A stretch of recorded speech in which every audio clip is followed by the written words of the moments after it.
Welcome to the Global Gaming Business Podcast. Today's podcast is sponsored by Pavilion Payments, which empowers gaming institutions to create an enhanced patron experience with a complete suite of integrated payment solutions that enable safe, secure, and trusted cash access at the cage, on the casino floor, or online. Learn more at pavilionpayments.com.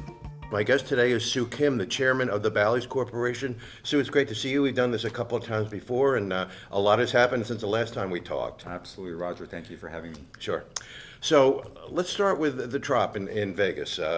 Being in Vegas, I was at the Trop about a week before it closed. A friend of mine has held a conference there for the last 3 years, World Game Protection Conference, and he loved the way he was treated. You know, he went through it a few days before, and some of the escalators weren't working, and they jumped on that, and everything worked out well. Right. And it was a great conference as well. But it is closed now. It closed on April 2nd. And so where are we going from here at the Trop? It is closed. It was not an April Fool's joke. Right. So, look, the Trop is a wonderful, or was a wonderful casino, literally part of the fabric of the history of Vegas. But look, it was state of the art, you know. Right. In 1950s. 50 years ago, so Right. more than, you know. And so look, in Vegas is not sentimental about that, Right. and it does rebuild itself and reimagine itself, and you know, it's a city that is so laser focused on growth through attracting tourism that you can't afford to be sentimental. Right. Like you know, that works to a certain extent, but you also have to keep up and never rest on your laurels. And so I think that you know, we are absolutely part of that evolution, very much consistent with the spirit of how the Strip has grown. It's an exciting new chapter, attracting a major league franchise, major sports franchise. These are not things that grow on trees. You know, you can't make the assumption that they'll come, and so I think that everyone, the community, aligned to take advantage of the opportunity, and so we did our part. So we contributed the acreage, very valuable acreage. Obviously, the county contributed, the state contributed, and in that way attracted a major league franchise, which, you know, it's actually interesting. Everyone's like, oh, look what it is, you know. Yeah. But look what it is. Right. I mean, it's the Athletics. It's a franchise that has won championships in the past, have a storied history, lots of colorful characters. Will be the fourth city they've been located in. Absolutely. It's actually Kansas City, Philadelphia, Oakland. Exactly. Yeah. It's actually a sort of a moving franchise. And so I think it speaks to America always moving forward. And I will tell you, when people see at least the mock-ups of the new uniform, but oh man, it's going to be crazy. Well, I was surprised. I'm a huge baseball fan, and as am I. I really wanted a retractable roof. So, but then when I saw the design, it looked great. Yeah. I mean, so two things on that. So I did too, by the way, just so you know, as the near neighbor. I actually started by saying, "Hey guys, you got to make this. You know, you know, if you're just gonna put a dome next to me, I'm not excited. You know, like the real estate next to the Superdome is not valuable. You know, so and we went down that road for a while. It's just the problem is actually it's really more weather. It's just really hard to keep it. Even if you're like, okay, well, let's open it at night. You know? But you have to actually keep it. Yeah, you would have to keep it closed during every hour of sun exposure. Otherwise, the concrete heats up too much. So it was just in the end it was hard to do, and so I think that the decision was, let's try to solve the integration, the energy capture through good design. And I actually loved the big design. It's whether it's the pennants, it looks like the Sydney Opera House, or actually, you know what it actually looks like is the original Tropicana in Havana. Oh, really? Okay, I didn't realize had that. this section called the Arc of Crystal or something like that, and it literally was a hall that had arcs. Yeah, what a great tribute to the Tropicana. It's pretty amazing, actually. I think I was like, is that a coincidence? Or so we're going to figure out a way to keep that history in whatever comes out of the ground. Sure. Yeah, and you know, I really enjoyed the big window. You know, it's natural light coming in. Yes. I mean, That's kind of the trend in Vegas these days. Natural light, the new Durango that just opened there, all windows in the casino, and it's a bright and a fun casino, and it's doing fantastic. It really is. So, and I guess you're considering what are you going to build around that? Yes, and we are. it's got to be something equally as spectacular, I would imagine. Yeah, I mean, look, let's. I want to be sort of real. Right. That look, we are a medium-sized gaming company. Right. We're not the Sure. largest. I think we specialize, frankly, in operating in regional markets with high tax jurisdictions. So, in some ways, very difficult markets. But Right. but destination markets like Vegas is a different business. Sure. And we know that we are just baby steps in that business. And so, look, I think that right now what we're focused on is, and the reason why there's has been a little bit of a sort of a delay in terms of what are we going to do is, Right. so we're just trying to get it right. We're Sure. trying to get it right in terms of actually a master plan that where we can plan out the remaining 27 Right. acres that the A's are not using, so that it seamlessly integrates, Right. and it takes advantage of the 2 million plus traffic that this ballpark will Right. bring just on baseball. Sure, So if right, you yeah. were to do events, Sure. we're talking about another number there, and then once we have an integrated plan, then we need to come up with something that we can actually, pencil out the economics to Right. build, most likely in phases. Sure. So we would, Right. we try to fill it in phases. I don't think we're gonna. Not our company alone Sure. could do it all. Look, we've actually said we've been open. We've been open and said, hey, we're open to partnership. So if there are great operators out there that want to come with ideas, potentially partner capital, Sure. we're open for because if you think about what we just did with the ballpark, Right. we just condominiumized it and took a quarter of the property and Right. said, hey, you put $1.5 billion ballpark here, Right. and now and so the key for us is, by taking these steps, do we increase the value of what we hold? Right. And the answer, I think, is yes. And so as long as we can continue to make those very rational economic decisions, that's the goal. So yeah, we're working on the master plan now. Great. When you look at what Allegiant Stadium has done for Vegas, it was built for a football team, but the other events that have come there have really exceeded expectations. And I think the size of this ballpark would get the right in the middle, right in the sweet spot. It's sort there, of, right? to be honest, it's sort of perfect, Right. Roger. I mean, I was there, I saw that, right? So Allegiant Open, I think all the planners thought that it was going to do like 5 days Right. outside of football, Right, yeah. which is only 8 days, Sure. right? So people are like, look, this is not going to make a ton of revenues in that Right. track classic sense, but obviously football, generates huge traveling Sure. surplus every weekend or every other weekend, and so that's the economic impact. No, it's been a huge surprise, right? Right, sure. I mean, again, I think people have underestimated that, yes, from a straight media size market, it's a 30-something market size, Sure. right? So not necessarily a market that you do a stadium act in. Right. But you forgot about the 45 million tourists that come every year. Right, of course, right. And they, wherever they're coming from, Right. they can take stadium acts there. Right. And so this, to have the only 60,000 seater in that market has just been, a revelation. yeah. I think it's one of the most profitable Yeah. stadiums in the country. Sure. So, and that's been a surprise to everybody. So, look, it's not lost upon Fisher, who's the owner of the Oakland A's, that, hey, we're going to come here for baseball. Obviously, that's our Right. thing. But if we make a nice space, we can complement the convention business. Sure. We can complement the event business.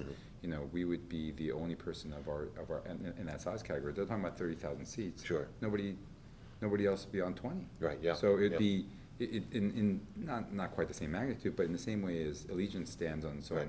category, we would stand larger than all the other arenas. Right.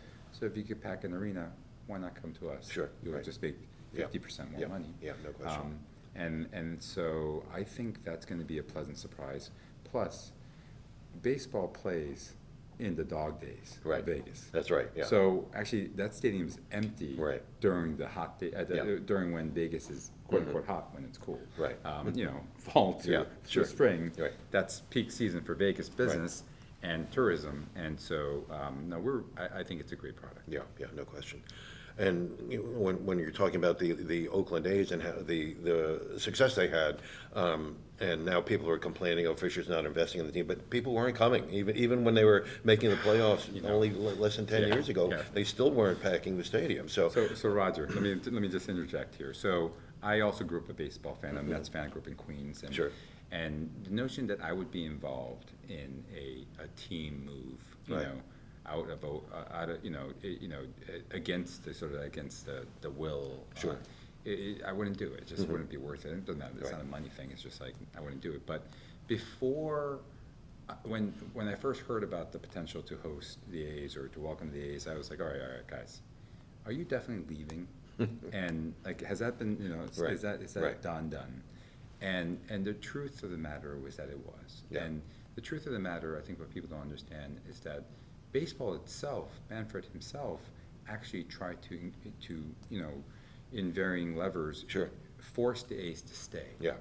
So for years, the A's had to labor under challenges that baseball set for them because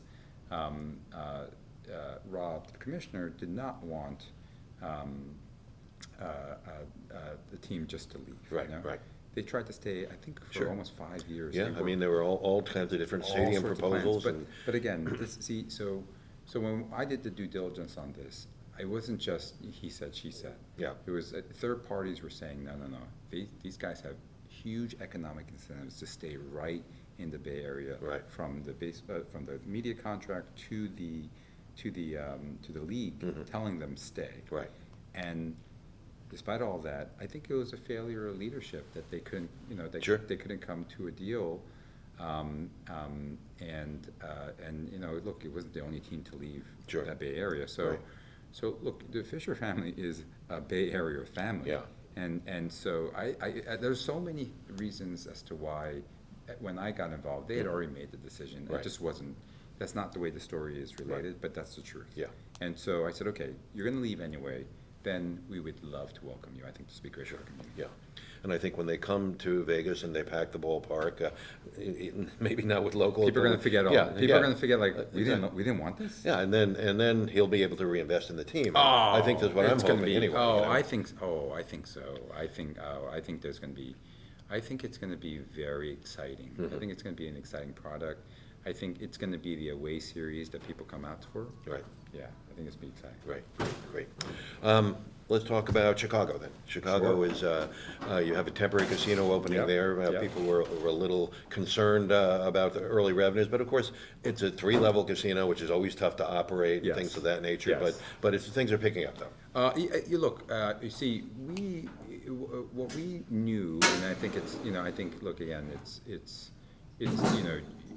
sometimes people don't see what we see, right? Right. What we knew is that it was just a phased opening, right? And they were just getting comfortable. Sure. The IGB was getting comfortable with the idea of gaming in Chicago. Public safety was getting comfortable with gaming in Chicago, and so we did the right thing. We opened it on time, on budget. And then we went with them at their pace. So it took them a long time to test the systems and be comfortable. But look, remember, this casino is literally like just off the Magnificent Mile. This is the center of Chicago. Right. And there was no, I think that there was a lot of desire for everyone to let's get this right. Let's know. So from our perspective, we delivered it on time, on budget. And I think we were just willing to work with the city and the IGB to make sure they get comfortable. We knew that they were setting limitations in terms of operating hours, in terms of the way we could promote. So we're just working with only a partial toolkit. Sure. And so revenues would be slow out of the gate. That's okay, because it's by design. Right. And so we are absolutely confident about the revenue potential in that city, that population. It's going to be great. Yeah. And we're going to have a product that's going to be so much superior to every other product in that market that it's kind of, it's almost silly, And so we're excited to get started on the next step. But we're not pleased. We're not displeased with where the ramp of the temporary is. Obviously, but we're actually looking forward.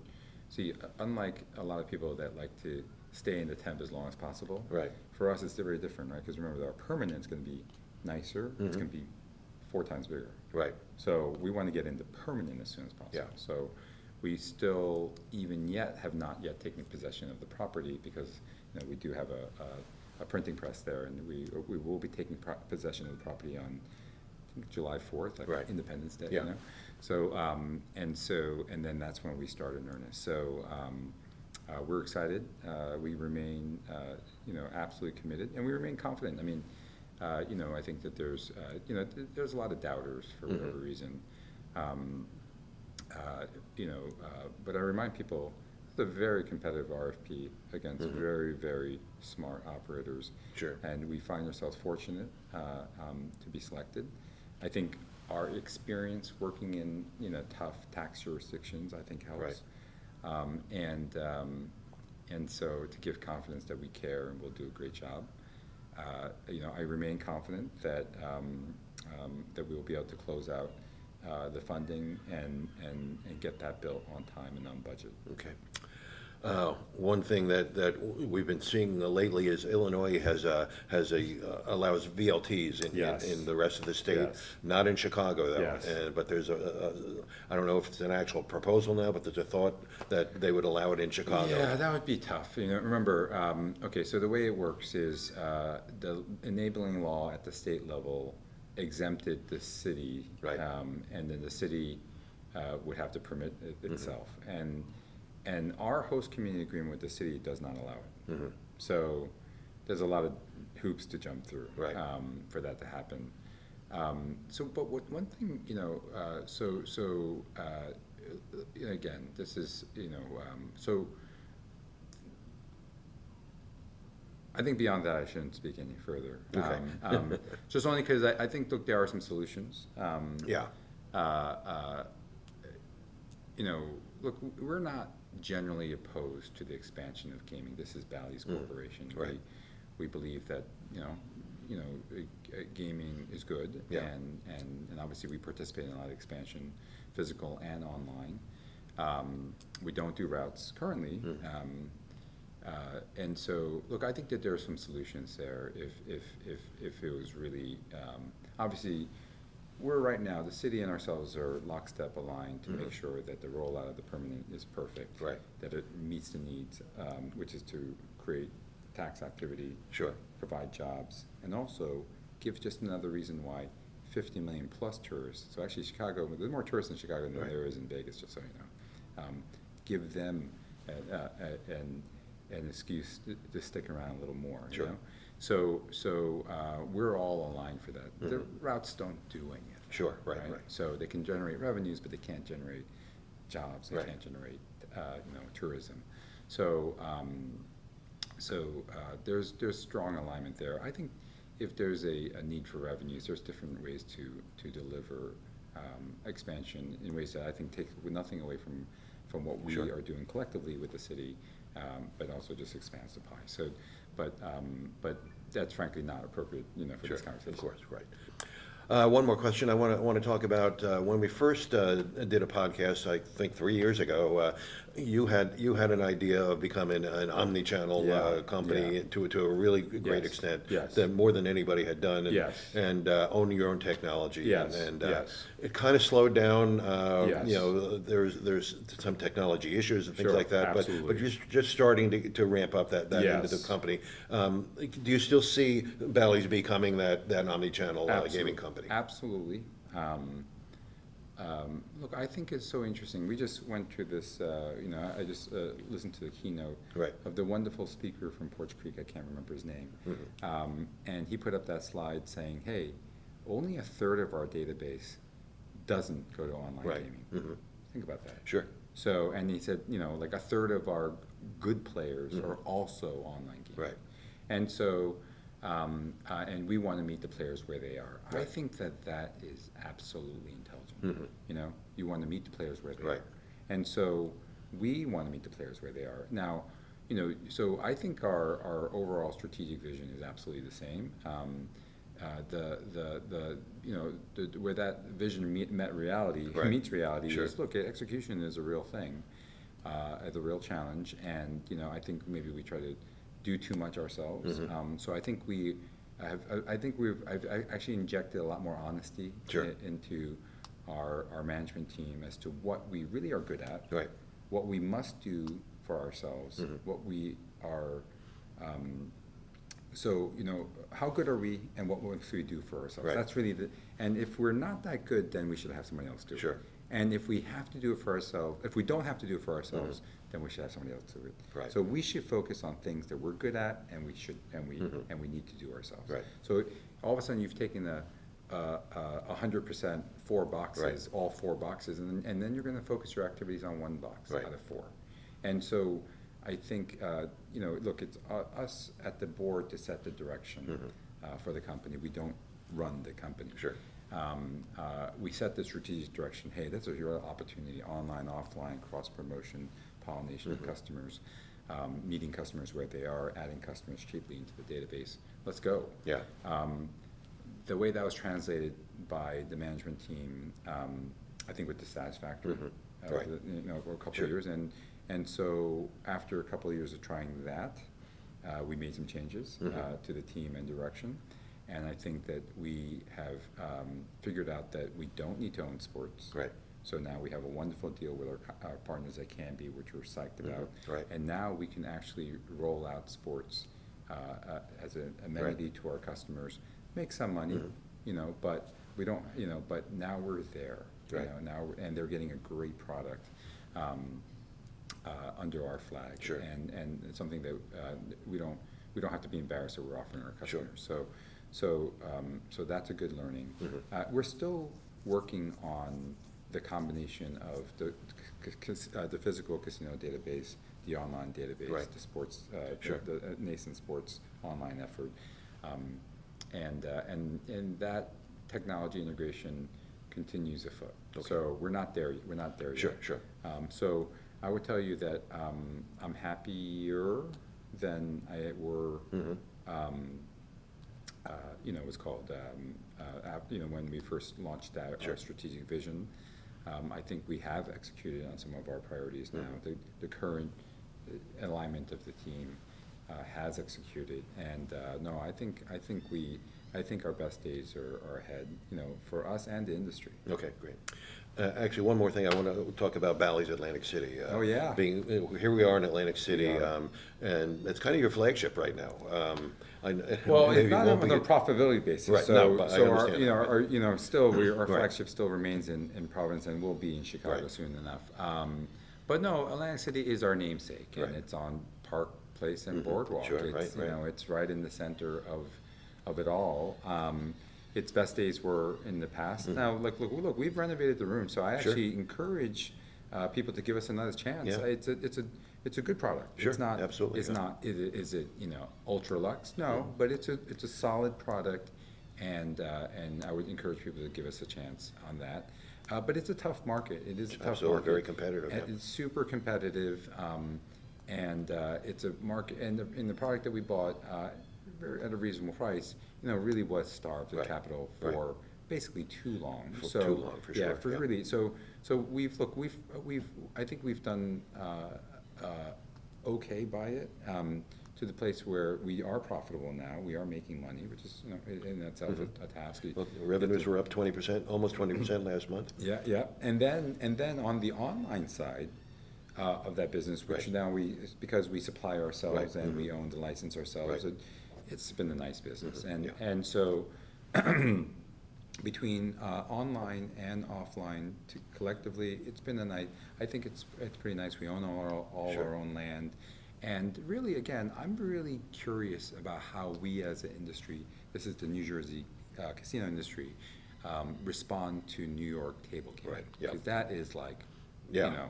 that's the last. Well, I forgot to talk about Yeah. New York. Yeah. I was talking to a friend of mine just last week about all the different proposals, and he said, you got the best location. Well, thank you. He said, I you're agree. 15 minutes by train from Chinatown, It's amazing. Our location we're pretty fortunate to have able to line it up. I mean, if, again, assuming, as a lot of people do, that the 2 racinos will get a full license, and so really you're really competing for 1 full license. If you to take the 2 licenses and draw a line and cut it right in the middle, you're right at the Flushing Bay between LaGuardia and ourselves. So we're right there. Already 44 million people drive right by every year. Forgetting about all the planes that land in LaGuardia, that's why the signs were so visible. It's just a fantastic world-class city course, which we now have long-term license to manage, and we would love to put more capital in there. So let's see. These processes are competitive. Every single company is. I mean, pretty much everyone has tossed their hat in the ring. But look, I think we have certain advantages. I mean, we are the operator that operates in high tax jurisdictions. So, New York is a high tax jurisdiction. We're super proud of the sports betting tax, which everyone said was going to be a huge failure.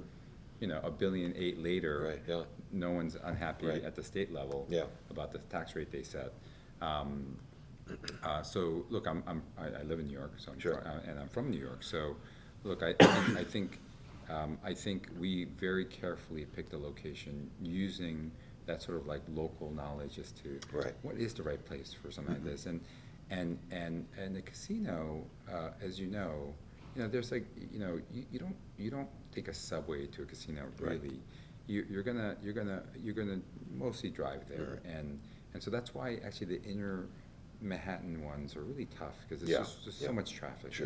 And if you're just outside the center core, but along the arterials, now all of a sudden you could draw from the whole 5 boroughs, but you could also draw from Long Island, Northern Jersey, Connecticut, and Westchester. So we have the ability to do that, and so we're pretty excited. And again, there's still a lot more that we have to execute. It's a large project, and obviously, look, we have to be mindful of our limited resources. So, but it's hard to argue that casino, whoever were to build it, will be the largest GGR casino in America.